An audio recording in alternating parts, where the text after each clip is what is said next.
Bloom didn't exist until about 10 days before the January 1st deadline that I made for myself.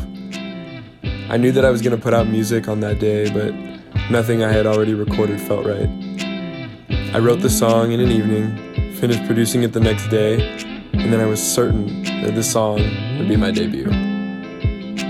Music is so different in the age we live in, and while some people might think that's a bad thing, I think it's amazing. The fact that I can take an idea in my head, record it on my voice notes app on my phone, then be fully producing a song that I can independently release whenever I want is incredible. And I don't take that for granted one bit. I love the era of music we're in, and I just want to inspire others to create.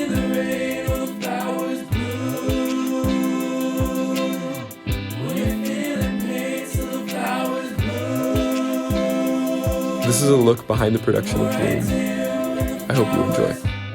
The way I started this song, very similar to how a lot of my songs start. It was just simple loop.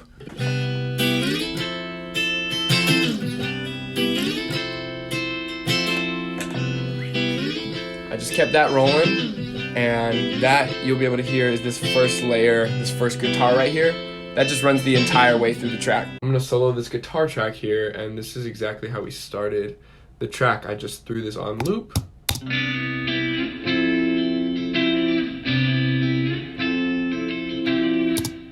And then we throw in the bass line, solo that as well. And then you have this.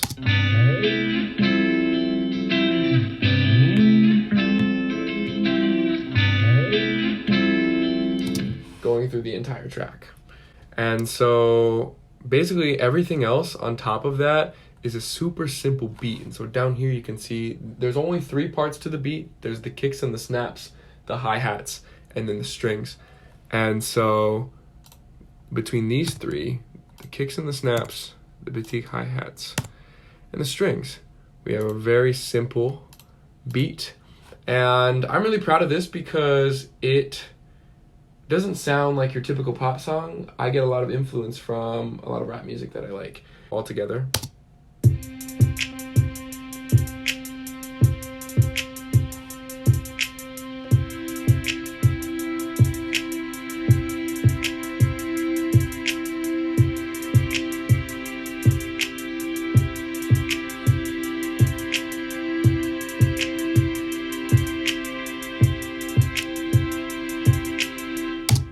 So you can see that the strings, which I'll show later, mirror the harmonies of the chorus. And so without the strings, this is what the beat sounds like.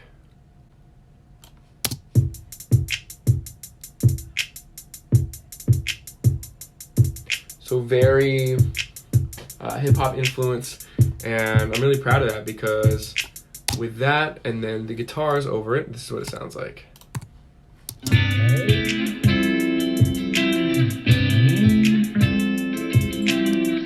So now I'll start to bring in each of the vocals.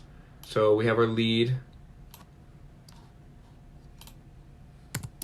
Take my hand, I'm like a bottle, gonna do something. Just lay back, relax. There's the backup vocal. Alright to you and the flowers bloom. So there really is not a lot more to it except for the harmonies. That's what really makes this chorus shine. And so I'm going to solo each of the harmonies as we go here. And so here's the harmony 1.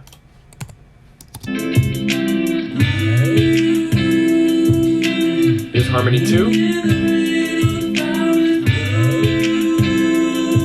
And here's harmony 3.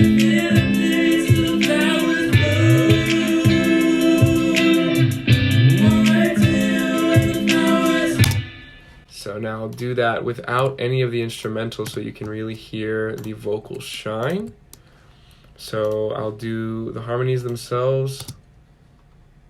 When you feel pain, so the flowers bloom. And now everything all together. When the flowers bloom, even in the rain, all the flowers bloom. And that last layer. When you feel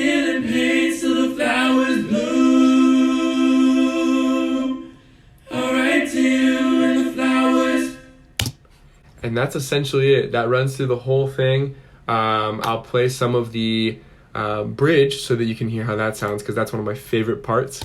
Poetry, history, musical, and tragedy. I could read them all, even write them if I'm actually serious about everything that's come so naturally. Put them all aside, drop your things, come and dance with me. Come and dance with me. Put them all aside, drop your things, come and dance with me. Come and dance with me. Come and dance as the flowers bloom. And then pretty much we just rock the rest of the way through this song. The intro harmonies and the outro harmonies, these three did not come the first day I produced this track. I was listening to Intro by DaBaby and watching the production on how that came along. And there were those very angelic vocals that started that song. So I wanted to do something similar, and just to really highlight the harmonies and highlight everything in the beginning and the end of the song. So that's how it starts, like this.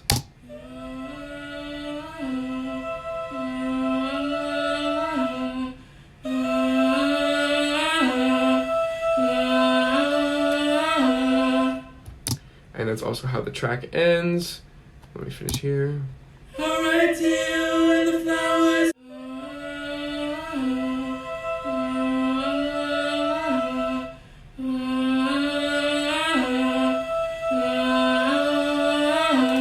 And then we ride it out.